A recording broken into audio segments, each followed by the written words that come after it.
அஸ்ட்ரோசைன் channel வாயிலாக உலகெங்கும் வாழ்ந்து கொண்டிருக்கும் சகோதர சகோதரிகளுக்கு அன்பார்ந்த வணக்கங்கள் மற்றும் வாழ்த்துக்கள். இன்றைய பதிவு ஆவணி மாத ராசி பலன்கள். முதலில் இந்த ஆவணி மாதத்துக்குரிய கிரக நிலைகளை பார்க்கலாம். குரு பகவான் மிதுனமனையிலும், கேது பகவான் சிம்மத்திலும், ராகு பகவான் கும்பத்திலும் வீற்றிருக்க, சனி பகவான் வக்ரம் பெற்று மீனமனையில் அமர்ந்திருக்கு. சூரிய பகவான் இந்த ஆவணி மாதம் முழுவதும் சிம்ம மனையில் ஆட்சி பலத்தோட வலிமையாக இருக்க போகிறாங்க. அப்போது இந்த மாதத்தில் கிரக பெயர்ச்சிகள் என்ன அப்படின்னு பார்க்கும் பொழுது, இந்த சுக்கிர பகவான் ஆவணி மாதம் 5ஆம் தேதி, அதாவது 21/8/2025 அன்று மிதுனத்திலிருந்து கடகமனைக்கு பெயர்ச்சியாகிறது. அதே போல புதன் பகவானானது கடகத்திலிருந்து சிம்ம மனைக்கு பெயர்ச்சியாகிறது. எப்போ அப்படின்னா ஆவணி மாதம் 14ஆம் தேதி, அதாவது 30/8/2025. அதன் பிறகு மீண்டும் புதன் பகவான் சிம்மத்திலிருந்து கன்னிமனைக்கு பெயர்ச்சியாகி ஆட்சி பலம் உச்சபலத்தோட வலிமையாக இருக்க போகுது. எப்போன்னா இந்த ஆவணி மாதம் 30ஆம் தேதி 15/9/2025. அதன் பிறகு செவ்வாய் பகவானானது இப்போ கன்னிமனையில் இருக்கார் அல்லவா, அந்த செவ்வாய் கன்னியிலிருந்து துலாம் மனைக்கு பெயர்ச்சியாகிறது. எப்போ அப்படின்னா ஆவணி மாதம் 28, அதாவது 13/9/2025 அன்று. சந்திரன், மனதை குறிக்கக்கூடிய சந்திரன் பார்த்திங்கன்னா இந்த ஆவணியினுடைய தொடக்கத்தில் உச்ச பலத்தோட ரிஷப மனையில் உட்கார்ந்துருக்கார். ஸோ இந்த கிரக அமைப்புகளை வைத்துக்கொண்டு இந்த ஆவணி மாதம் எதை செய்யலாம், எதை செய்யக்கூடாது, எது நல்லா இருக்க போகுது, என்ன மாதிரியான தெய்வ வழிபாடு உகந்தது என்பதை பற்றித்தான் இந்த பதிவில் நம்ம டீட்டெயிலாக பார்க்க போகிறோம். அதற்கு முன்னால் நம்முடைய சேனலை நீங்கள் ஃபஸ்ட்டு டைம் பார்ப்பவர்கள் என்றால் மறக்காமல் சப்ஸ்கிரைப் பண்ணிக்கிங்க. கடகராசி அன்பர்களே, இந்த ஆவணி மாதம் என்ன பலன் எப்படி இருக்கும் அப்படின்னு பார்க்கும் பொழுது, உங்கள் ராசிநாதன் என்று சொல்லக்கூடிய சந்திர பகவான் இந்த ஆவணி மாதத்தின் முதல் தேதியிலே 11ஆம் இடம் என்று சொல்லக்கூடிய லாபஸ்தானத்தில் அமர்ந்து கொண்டு உச்ச பலத்தோடு உட்கார்ந்திருக்கார். அப்போ 11ஆம் அதிபதியாக இருக்கக்கூடிய அந்த சுக்கிரன் பார்த்தீங்கன்னா இந்த மாதத்தில் உங்கள் ராசியிலேயே உட்கார போகிறார். அப்போது பரிவர்த்தனை பெற்று இருக்க போகுது. அப்போது லாபத்தை கொடுக்கக்கூடிய சிந்தனை உணர்வுகள் அதிகமாக இருக்கும், நல்ல புத்திசாலித்தனம் அதிகமாக இருக்கும். ஏன்னா உங்கள் ராசியிலேயே புதன் உட்கார்ந்துருக்கார். புதன் திக்பலத்தோட வலிமையாக இருக்கார். நல்ல அறிவு, நல்ல சிந்தனா சக்தி இந்த ஆவணி மாதம் கடகத்துக்கு ஏற்படுத்தும். எதை செய்தாலும் நல்லா யோசித்து செய்வீங்க, ஒரு நல்ல பிளான் போட்டு செய்வீங்க. இதில் நமக்கு லாபம் உண்டா இல்லையா, அந்த லாப நோக்கம் என்பது அதிகமாக இருக்கும். எந்த செயலை செய்தாலும் இந்த கடகராசி என்பவர்கள் இந்த மாதம் லாப நோக்கு, மன மகிழ்ச்சி, சந்தோஷம் தரக்கூடிய செயல்களில் ஈடுபடக்கூடிய அமைப்பு அதிகமாக இருக்கிறது அப்படின்னு நம்ம எடுத்துக்கலாம். 2ஆம் இடத்துல சூரிய பகவான் ஆட்சி பலத்தோட வலிமையாக இருக்கார். தனஸ்தானாதிபதி, தனத்தை கொடுக்கக்கூடிய அந்த சூரிய பகவான் ஒரு வருடத்துக்கு அப்புறம் இந்த மாதம் ஆட்சி பலத்தோட வலிமையை உட்கார்ந்திருப்பார். தனம் பெருகக்கூடிய, பொருளாதார வளர்ச்சி அடையக்கூடிய, அதை பற்றிய சிந்தனை ஓட்டங்கள், உங்கள் பேச்சு சூரியனை போல ஸ்ட்ராங்காக இருக்க போகுதுன்னு சொல்லுவேன். சூரியன் 2ஆம் இடத்திலே வலிமை பெறுகிறது. அப்போ கம்பீரமாக, ஒரு தலை குனிவு இல்லாத ஸ்ட்ரெயிட் ஃபார்வர்டாக இருக்கக்கூடிய அமைப்பு இந்த காலகட்டம் சிறப்பு பெறும். அதிகாரம், அரசு சார்ந்த விஷயங்கள், தலைமை பண்பு, அரசியல்வாதிகளுக்கு நல்ல அனுகூலத்தை கொடுக்கக்கூடிய, ஸோ இந்த மாதிரி இருக்கக்கூடிய சூரியன் சம்பந்தப்பட்ட அனைத்து விஷயம், ஒளி சம்பந்தப்பட்ட, மின்சாரம் சம்பந்தப்பட்ட அத்தனை விஷயங்களும் நன்மை தரக்கூடிய வகையில் இந்த ஆவணி மாதம் இருக்க போகிறது இந்த கடகராசி அன்பர்களுக்கு. முயற்சி ஸ்தானத்தில் செவ்வாய் பகவான் உட்கார்ந்துருக்கார். இந்த கடகத்துக்கு ராஜ யோகத்தை தரக்கூடிய ஒரு கிரகம்னா அது செவ்வாய் பகவான் சொல்லணும். அந்த செவ்வாய் தான் 5க்கும் 10க்குரியவன். அதாவது பூர்வ புண்ணிய ஸ்தானத்தின் அதிபதி, தொழில் ஸ்தானத்தின் அதிபதியான செவ்வாய் இப்போ முயற்சி ஸ்தானத்தில் போய் உட்கார்ந்துருக்கு. இது ஒரு நல்ல அமைப்பு. ஏன்னா கடந்த சில மாதங்களாகவே பார்த்தீங்கன்னா இந்த செவ்வாய் பகவான் நீச்சத்தன்மை கேதுவோடு சேர்ந்து சில பாதிப்புகளை கொடுத்து கொண்டிருந்தது. தொழில் மேன்மை இல்லாத நிலை நிறைய பேர்த்துக்கு இருந்தது. இப்போ செவ்வாய் முயற்சி, உங்கள் முயற்சியால் லாபத்தையும் தொழில் ரீதியில் அடுத்த பரிணாமத்துக்கு செல்லக்கூடிய அமைப்புங்கிறது நிச்சயமாக உண்டுன்னு சொல்லுவேன். செவ்வாய் நல்லபடியாக இருக்கார். 5க்குரியவன் தனக்கு 11ஆம் இடத்தில் இருக்கின்றது ஒரு நல்ல அமைப்பு அப்படின்னு எடுத்துக்குவேன். அதே சமயத்தில் 10க்குரியவன் தனக்காரில் இருக்கிறதுனால தொழிலுக்காக கடனை வாங்கக்கூடிய அமைப்பு, தொழிலை அபிவிருத்தி செய்யக்கூடிய அமைப்புகள் இந்த காலகட்டம் ஆவணி மாதம் சிறப்பு பெறும் அப்படின்னு எடுத்துக்கலாம். இன்னும் சார் என்னதான் நாம் பண்ணாலும் இந்த கோச்சார பலன் சொன்னாலும் இன்னும் எனக்கு சரியாக அமையலை சார், இந்த 10ஆம் இடம் அதாவது தொழில் நன்றாக அமையலை, தொழிலில் அழுத்தம் இருக்குது, ப்ரெஷர் இருக்குது, டென்ஷனோடவே இருக்கிற மாதிரி இருக்குது, நான் நினச்ச மாதிரி செயல்பட முடியல சார், என்ன சார் பண்ணலாம், ஏதாவது ஒரு வழிபாடு இருக்கா இந்த ஆவணி மாதம் அப்படின்னு நீங்கள் கேட்டிங்கன்னா நிச்சயமாக உண்டுன்னு சொல்லுவேன். ஏன்னா இந்த ஆவணி மாதம்தான் செவ்வாய் பகவானுடைய பிறந்த நாள் ஜெயந்தி வர இருக்கிறது.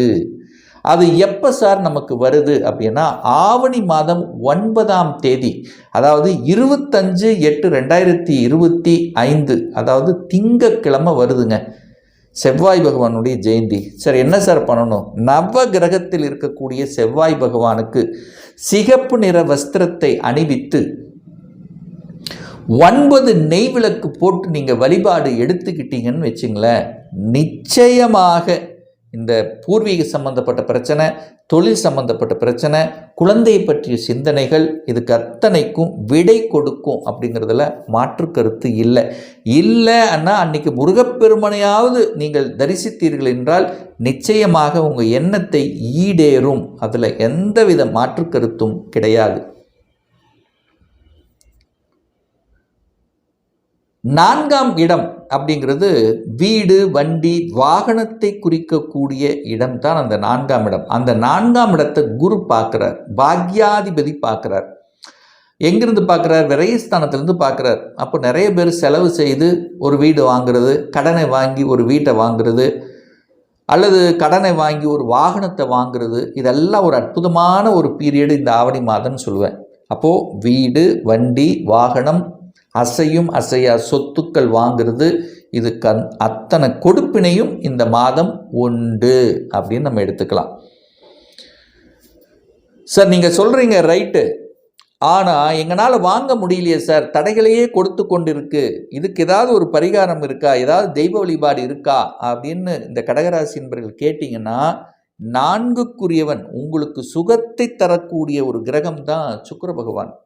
அந்த சுக்கிர பகவானுடைய பிறந்த நாள் வருது, அன்றைக்கி தான் ஒரு சந்தோஷமாக இருப்பார். அந்த சுக்கிர பகவானுடைய பிறந்த நாள் அன்றைக்கு சார் எப்போ சார் வருது? ஆவணி மாதம் 31ஆம் தேதி 16/9/2025 செவ்வாய்க்கிழமை வருது சுக்கிர பகவானுடைய ஜெயந்தி.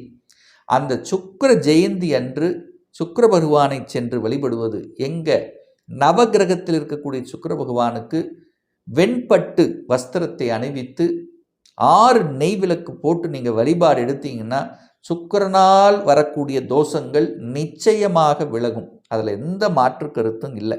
அல்லது சுக்கிரனுடைய ஸ்தலத்துக்கு நீங்கள் போயிட்டு வரலாம்.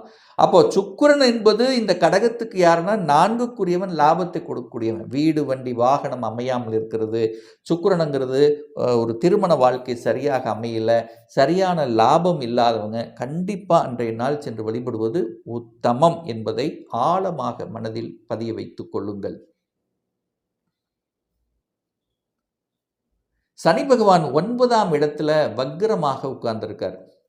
2.5 வருஷமாக அஷ்டம சனியால் அல்லோலப்பட்டு கஷ்டப்பட்டு திருமணம் நடக்கலை, வலிகளோடு இருந்தேன், தொழில் ஆரம்பிக்கலை, தொழில் நன்றாக இல்லை, ஆரம்பித்த தொழிலும் கடனாக போச்சு. ஸோ இந்த மாதிரி தொழில் சார்ந்த விஷயத்தில் சில பிரச்சனைகள், குடும்ப ரீதியில் சில பிரச்சனைகள், திருமண வாழ்க்கையில் சில பிரச்சனைகள், இந்த மாதிரி எல்லாம் நிறைய இந்த கடகராசி என்பவர்களுக்கு ஏற்பட்டிருக்கும். இப்போது சனி வக்ரமாகி அந்த 3ஆம் இடத்தை பார்க்குறார், முயற்சி ஸ்தானத்தை பார்க்குறாரு. உங்கள் முயற்சியால் அதை எல்லாத்தையும் சரி செய்யப்படக்கூடிய ஒரு காலகட்டம் வந்து விட்டது இந்த ஆவணி மாதம். அந்த ஆவணி மாதத்தில் தான் அந்த சனி பகவானுடைய ஜெயந்தியும் வர இருக்கிறது, பிறந்த நாள் வர இருக்கிறது. இந்த ஆவணி மாதம் தான் நவகிரகத்தில் இருக்கக்கூடிய மேக்சிமமாக இருக்க இந்த சனி பகவான், சுக்கிர பகவான், குரு பகவான், செவ்வாய் பகவானுடைய ஜெயந்தி வர இருக்கிறது. அப்போ சனி ஜெயந்தி எப்போ இருக்குது சார் அப்படின்னா, ஆவணி மாதம் 1ஆம் தேதி, அதாவது 17/8/2025 சனி ஜெயந்தி. அன்றைய தினம் நவகிரகத்தில் இருக்கிற சனி பகவானுக்கு கருப்பு நிற வஸ்திரத்தை அணிவித்து 8 நல்லெண்ணெய் தீபத்தை ஏற்றி வழிபாடு எடுத்துக்கிட்டால் சனியினுடைய தோஷம் நிகழும். தொழில் ரீதியாக இருந்து வந்த பிரச்சனைகள் நிச்சயமாக விலகும். ஒரு நல்ல பாக்கியம் கிடைக்கக்கூடிய அமைப்புகள் நிச்சயமாக உண்டு இந்த கடகராசி அன்பர்களுக்கு. சார் நிறைய பேர் பார்த்தீங்கன்னா கடன் உண்டு, கடன் கடன் கடன் கடன் என்ன சார் பண்ணுறது, கடனை அடைக்க முடியலையே, கடனை வாங்கி கடனை அடைத்தல் என்கின்ற நிகழ்வுக்கு சென்று கொண்டிருக்கிறது. இப்போ குரு பகவான் வேற விரயஸ்தானத்தில் இருக்கார். பணம் என்ன வந்தாலும் விரயமாகுது. 6ஆம் இடத்தை பார்க்குது. அப்போது 6ஆம் இடத்தை பார்த்தாலே கடன், அதாவது 6க்குரியவன் 6ஆம் இடத்தை பார்க்குறார். அப்போ 6ஆம் இடம் வளர்க்கும் இல்லை. அப்போ குரு எங்கே பார்க்குறாரோ அந்த இடத்த வளர்க்கும். அப்போ என்ன ஆகும், நிறைய கடகராசி என்பவர்களுக்கு கடனை வளர்க்கும். அது சுபக்கடனாக இருந்தால் நல்லது. அப்போது அந்த கடன் சார்ந்த விஷயத்துக்கு ஒரு பிரச்சனை, ஒரு முற்றுப்புள்ளி வைக்கணும். யார் உங்களுக்கு கடனை கொடுக்கக்கூடிய ஒரு கிரகம் அப்படின்னா இந்த கடகராசி என்பவர்களுக்கு குரு பகவான் தான். அதே குரு பகவான் தான் உங்களுக்கு பாக்கியத்தை கொடுக்க போகிறார். அப்போ குழந்தைகள் பற்றிய சிந்தனை ஓட்டங்கள், ஒரு கடன் அடைக்கவே முடியறதில்ல. ஸோ இந்த மாதிரி இருக்கிறவங்களுக்கெல்லாம் குரு ஜெயந்தி வர இருக்கிறது இந்த கடகராசி என்பவர்களுக்கு. சார் எப்போ சார் வருது அப்படின்னா, ஆவணி மாதம் 19ஆம் தேதி, அதாவது 4/9/2025 அன்று வியாழக்கிழமை அன்றைக்கு குரு பகவானுடைய ஜெயந்தி வருகிறது.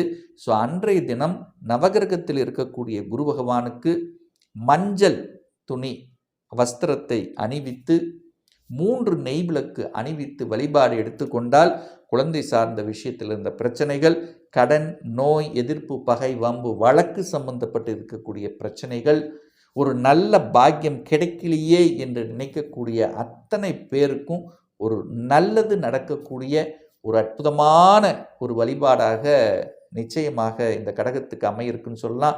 அதாவது இந்த மாதம் பார்த்தீங்கன்னா சில விஷயங்கள் இதெல்லாம் நடக்காது அப்படின்னு தூர தூக்கி போட்டதெல்லாம் நடக்க ஆரம்பிக்கும். எனக்கு டிரான்ஸ்ஃபர் கிடைக்கல, திடீர்னு கிடைக்க ஆரம்பிக்கும். ப்ரமோஷன் கிடைக்கல, எப்போ வரும்னு தெரியல அப்படின்னு நினச்சிட்டு இருக்கவங்களுக்கு திடீர் ப்ரமோஷன் கிடைக்கக்கூடிய அமைப்பு. குழந்தை பாக்கியத்துக்காக ஏங்கிக் கொண்டு நிறைய ட்ரீட்மெண்ட் எடுத்துக்கொண்டு சக்ஸஸ் ஆகாதவங்களுக்கு திடீர்னு சக்ஸஸ் கொடுக்கக்கூடிய அமைப்புகள். வீடு வண்டி வாகனம் வாங்கலை, ஏதாவது ஒன்று நல்ல விஷயங்கள் இது வரைக்கும் நடக்கலை அப்படின்னு நினச்சிட்டு இருக்கக்கூடிய ஒரு நல்ல விஷயம் இந்த மாதம் ஆவணி மாதம் கடகத்துக்கு ஏற்பட்டே தீரும்ங்கிறதுல எந்தவித மாற்று கருத்தும் கிடையாது. ஒரு துல்லிய பலன் வேணும். 2025 சொந்த தொழில் நான் எப்போ செய்வேன், திருமணம் தடைப்பட்டு கொண்டே இருக்கிறது, எப்போ தான் நமக்கு திருமணம் நடக்கும், எப்போ நமக்கு குழந்தை பாக்கியம் கிடைக்கும், எந்த கோர்ஸ் எடுத்து படித்தா நம்மளுடைய ஃப்யூச்சர் நன்றாக இருக்கும், எப்போ இடைமாற்றம் கிடைக்கும், எப்போ நமக்கு ப்ரமோஷன் கிடைக்கும், இது போன்ற கேள்விகளுக்கும் ஒரு பர்சனல் கன்சல்டேஷன் எடுத்துக்கணும், சுயஜாதகம் பார்க்கணும் என்று விருப்பப்படக்கூடிய அன்பர்களுக்கு டிஸ்பிளே தெரியக்கூடிய நம்பருக்கு வாட்ஸ்அப் மூலியமாகவோ ஃபோன் கால் மூலியமாகவோ தொடர்பு கொண்டு அப்பாயின்மெண்ட் பெற்றுக்கொண்டு நேரடியாகவோ அல்லது ஆன்லைன் மூலமாகவோ கன்சல்டேஷன் எடுத்துக்கலாம். நம்மளுடைய அலுவலகம் கோயம்புத்தூரில் அமைந்துள்ளது. அதாவது கோயம்புத்தூரிலிருந்து மேட்டுப்பாளையம் செல்லும் வழியில் வெள்ளக்கிணர் பிரிவுக்கு அருகில் அன்னபூர்ணா ஹோட்டலுக்கு அருகில் நம்மளுடைய அலுவலகம் அமைந்துள்ளது. பிரியர் அப்பாயின்மெண்ட் வாங்கிட்டு நேரடியாக கன்சல்டேஷன் எடுத்துக்கலாம். நிச்சயமாக இந்த பதிவு ஏதாவது ஒரு ரூபத்தில் உங்களுக்கு யூஸ்ஃபுல்லாக இருக்குங்கிறதுல எந்தவித மாற்று கருத்தும் கிடையாது. இந்த ராசி நட்சத்திர நேயர்கள் அனைவரும் வாழ்க வளர்க வளம் பெறுக என்று எனது வாழ்த்தினை தெரிவித்து கொண்டு விடைபெறுகிறேன். நன்றி, வணக்கம், வாழ்த்துக்கள்.